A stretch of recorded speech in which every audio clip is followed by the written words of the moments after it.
آداب، یہ آکاشوانی ہے۔ خبروں کے ساتھ میں ماجد علی۔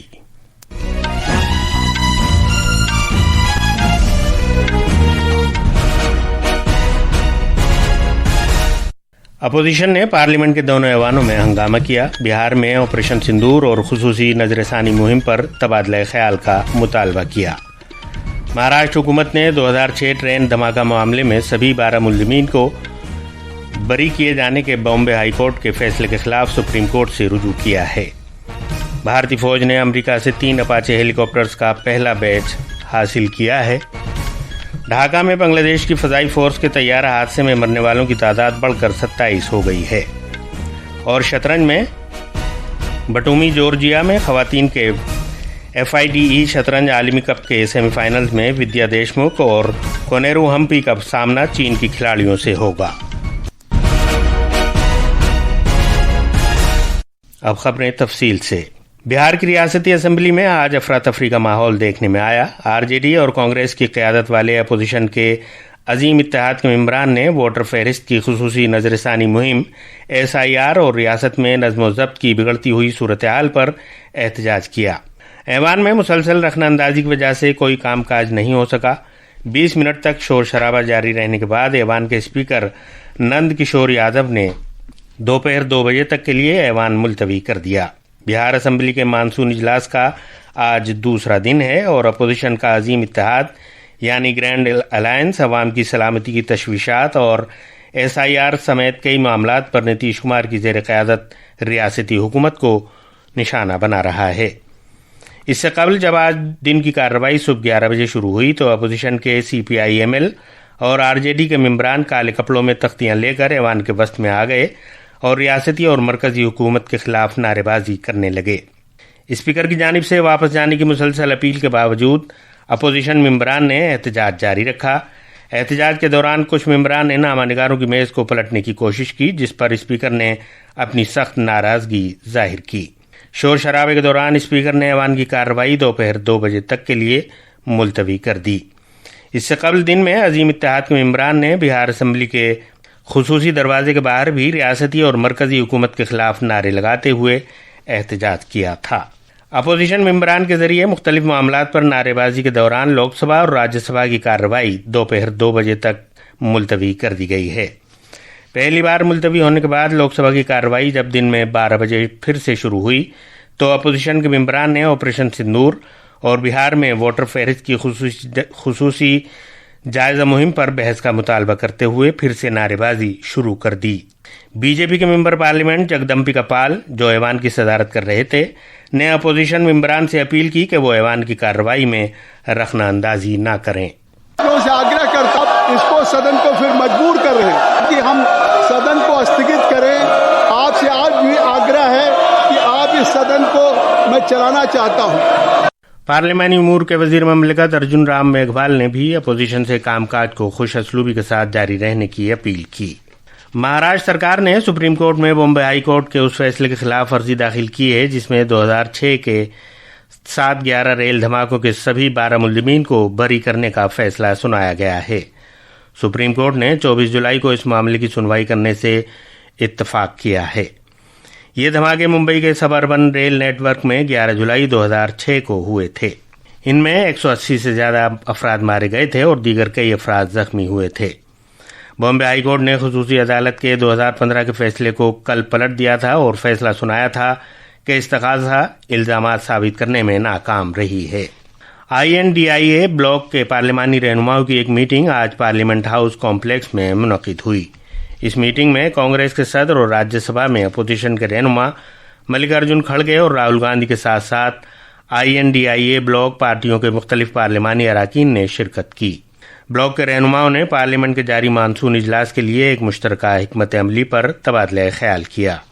پرسار بھارتی کے CEO گورو دویدی نے کہا ہے کہ پرسار بھارتی نیوز روم میں AI کا استعمال کر رہا ہے تاکہ مستقبل کے تقاضوں کو پورا کیا جا سکے۔ کمبوڈیا میں CM ریپ کے مقام پر 20ویں ایشیا میڈیا چوٹی کانفرنس 2025 کے افتتاحی خطاب کے دوران جناب دویدی نے یہ بات بتائی۔ جناب دویدی براڈ کاسٹنگ کے فروغ کی جنرل کانفرنس کے لیے ایشیا پیسیفک انسٹی ٹیوٹ کے صدر بھی ہیں. انہوں نے اس بات کو اجاگر کیا کہ تیزی سے تبدیل ہو رہی مصنوعی ذہانت یعنی آرٹیفیشل انٹیلیجنس بنیادی طور پر خبروں اور نشریات کی صنعت کو نئی شکل دے رہی ہے. AI-powered tools and the digital newsroom masterclass, I believe, will equip our teams with the latest skills in digital journalism, data storytelling, and ethical reporting. As the media landscape evolves, the principle of universal access remains at the heart of public service broadcasting. In India, our Swedish platform has brought free, high-quality television content. انہوں نے مزید کہا کہ اس بات کو ذہن میں رکھتے ہوئے پرسار بھارتی نے مواد کو آٹومیٹک طریقے سے صحیح کرنے، حقائق کی جانچ کو بہتر بنانے اور ناظرین کے تجربات کو انفرادی بنانے کے لیے AI کا استعمال شروع کیا ہے تاکہ رفتار اور معیار کو یقینی بناتے ہوئے خبروں کو تفصیل کے ساتھ بیان کرنے پر توجہ مرکوز کی جا سکے. یہ خبریں آکاشوانی سے نشر کی جا رہی ہیں. بھارتی فوج کے لیے خصوصی سنگ میل اس وقت طے ہوا جب آج امریکہ سے اپاچے ہیلی کاپٹرز کی پہلی کھیپ بھارت پہنچی ہے. جدید طرز کے ان ہیلی کاپٹرز کو طاقتور فائر کرنے اور جنگ کی جدید صلاحیتوں کی وجہ سے فضا میں ٹینک کہا جاتا ہے. انجینئرنگ کا شاہکار یہ ہیلی کاپٹر جدید ہتھیاروں، سینسرز اور ہر موسم میں کام کرنے کی صلاحیتوں سے لیس ہے جس سے بھارتی فوج کی فضائی طاقت میں خاطر خواہ اضافہ ہوگا. اس سے قبل بھارتی فوج نے امریکہ کی حکومت اور بوئنگ کمپنی کے ساتھ 2015 کے ایک سمجھوتے کے تحت 22 اپاچے ہیلی کاپٹرز خریدے تھے. برطانوی بحریہ کا ایک لڑاکا طیارہ F-35 جس نے 14 جون کو ترووننتپورم میں بین الاقوامی ہوائی اڈے پر ایک ہنگامی لینڈنگ کی تھی، آج کامیاب مرمت کے بعد روانہ ہو گیا ہے. ایک برطانوی انجینئرنگ ٹیم نے جو 6 جولائی سے وہاں تعینات تھی دیکھ بھال اور حفاظتی معائنہ کا کام مکمل کیا جس سے طیارے کی دوبارہ سرگرم خدمات کی راہ ہموار ہو گئی ہے. مزید تفصیل ہمارے نامہ نگار سے. اس لڑاکا طیارے F-35B نے جو کہ برطانوی طیارہ بردار بحری جہاز HMS پرنس آف ویلز کا حصہ ہے، ہائیڈرولک نظام اور معاون پاور یونٹ میں مسائل کی وجہ سے 14 جون کو ترووننتپورم میں تب ہنگامی لینڈنگ کی تھی جب وہ بحیرہ عرب میں معمول کی اپنی فوجی مشقوں پر تھا. اس طیارے کو پہلے کچھ دن تک کھلی جگہ میں رکھا گیا، بعد میں اسے طیارہ کھڑا کرنے کی جگہ پر لے جایا گیا. اس کے بعد برطانیہ سے تکنیکی ماہرین کی ایک ٹیم یہاں پہنچی. اس ٹیم نے مرمت کا ضروری کام انجام دیا اور کل اسے ہینگر سے نکالنے سے قبل اس کی مکمل جانچ کی. ترووننتپورم سے M اسمتھی کی رپورٹ کے ساتھ اردو خبروں کے لیے شبانہ رحمان. بنگلہ دیش میں طیارہ حادثے میں ہلاک ہونے والوں کی تعداد بڑھ کر 27 ہو گئی ہے جبکہ 78 سے زیادہ افراد کا مختلف اسپتالوں میں علاج چل رہا ہے. کل 20 لاشوں کو ان کے کنبے کے حوالے کیا جا چکا ہے. اعلی مشیر پروفیسر محمد یونس کے خصوصی اسسٹنٹ محمد سعید الرحمان نے آج صبح national burn and plastic surgery institute میں صحافیوں کو یہ بات بتائی.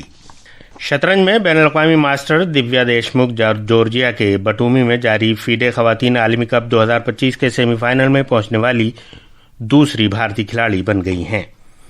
سیمی فائنلز میں دیویا کا مقابلہ چین کی گرینڈ ماسٹر تان جونگی سے ہوگا، وہیں ہمپی کا مقابلہ ایک دوسری چینی کھلاڑی ٹنگ جیے لی سے ہوگا. یہ میچ آج شام گرانڈ بالاگیو کے مقام پر ہوگا. اور آخر میں خاص خبروں کی سرخیاں ایک بار پھر. اپوزیشن نے پارلیمنٹ کے دونوں ایوانوں میں ہنگامہ کیا. بہار میں آپریشن سندور اور خصوصی نظر ثانی مہم پر تبادلہ خیال کا مطالبہ کیا. مہاراشٹر حکومت نے 2006 ٹرین دھماکہ معاملے میں سبھی 12 ملزمین کو بری کیے جانے کے بامبے ہائی کورٹ کے فیصلے کے خلاف سپریم کورٹ سے رجوع کیا ہے. بھارتی فوج نے امریکہ سے 3 اپاچے ہیلی کاپٹرز کا پہلا بیچ حاصل کیا ہے. ڈھاکہ میں بنگلہ دیش کی فضائی فورس کے طیارہ حادثے میں مرنے والوں کی تعداد بڑھ کر 27 ہو گئی ہے. اور شطرنج میں بٹومی جورجیا میں خواتین کے فیڈے شطرنج عالم کپ کے سیمی فائنلز میں دیویا دیشمکھ اور کنیرو ہمپی کا سامنا چین کی کھلاڑیوں سے ہوگا. اس کے ساتھ ہی خبروں کا یہ بلیٹن ختم ہوا.